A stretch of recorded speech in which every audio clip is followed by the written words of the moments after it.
Hi, this is Mariah from Unpacking Disability, talking story to you from a mosquito grove today. And I just got back from taking my kids swimming. And when I was watching my kids swim and their various styles of swim and play and expression and everything, it reminded me of what I wanted to talk about with you.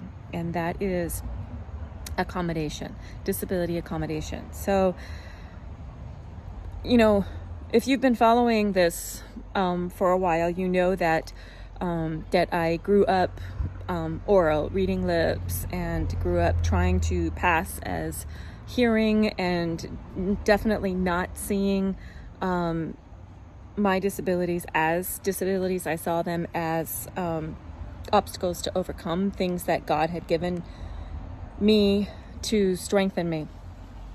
And I didn't realize that these things counted as disability until much later, when I was 30.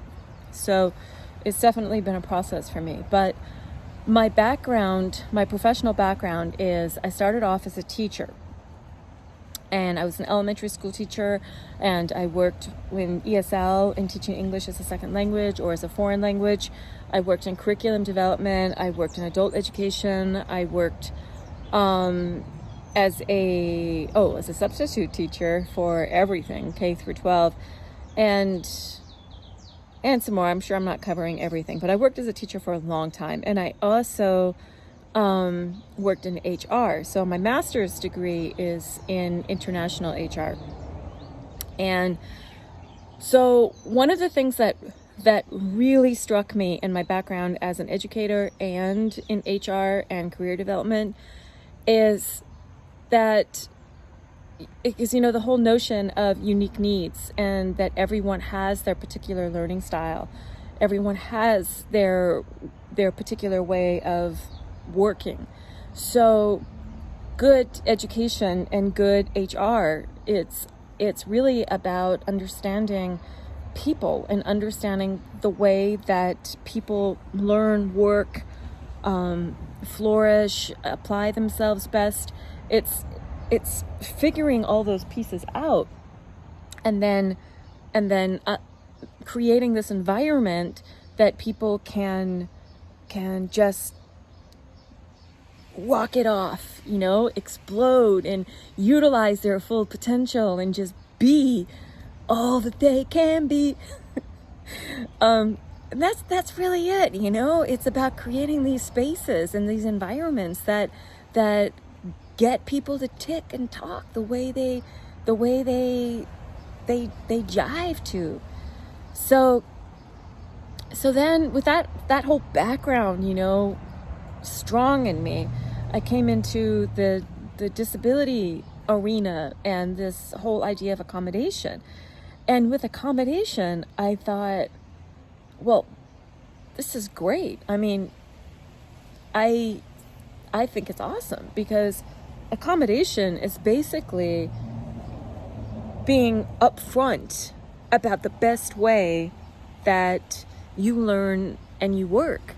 I mean, it's making things so much easier for a teacher or for an HR manager or for a boss. It's so much easier.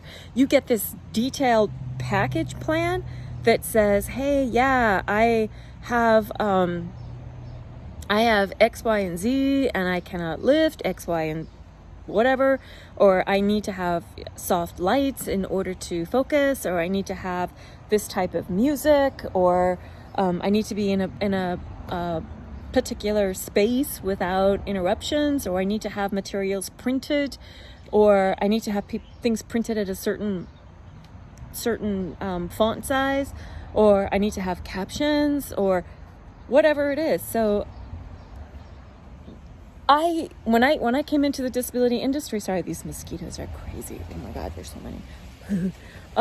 So when I came into this disability arena, and there seemed to be so much opposition to accommodation and so much resistance to it, and it really confused me, because it was like, wow, this should be like a godsend, you know, for teachers or for employers. It's rather than, you know, struggling to figure out what somebody needs, you know, to work best, they're given a detailed blueprint of how someone can learn and work best.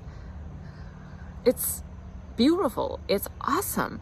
And I think the thing that most people don't understand is that disability just clarifies that stuff. It's nothing new, because people without disabilities have the exact same package. Trust me, they do. So kids without disabilities have tons of learning needs, and they all have their particular ways of learning and growing and thriving. And it's the same thing for adults when they're in a work environment. Everyone has their particular needs. And disability is just making that a lot more transparent, a lot faster. So I have never understood the resistance to accommodation. I've never understood why it's such a big deal. Except for the fact, I mean, I guess I could, because I know that there are some teachers who really just want to cookie cutter teach, or they just want to teach this one thing to everyone, regardless of who the person is and what their learning style is. You know, we all know that teacher, the PowerPoint presenter and whatever. And maybe it's the same thing for work. Maybe some people just want to have, you know, factory workers, or they want everyone to do line stuff. I don't know. But I know that for authentic education and for authentic HR, disability accommodation is not a big deal. It is simply making that process that should already be there very transparent, very explicit. So I love it. I think it's great. And I truly believe that when HR managers and teachers really understand that, I think that they'll be a lot more open to it. Uh-oh, that's one of my kids. I better go. Okay, so this is Mariah Nichols from Unpacking Disability, participating in the hashtag series Shaped by Disability, which was created by Pauline from One Leg Up Productions. And this is in honor of ADA 30th anniversary of the Americans with Disabilities Act, which is coming up this week. Take care.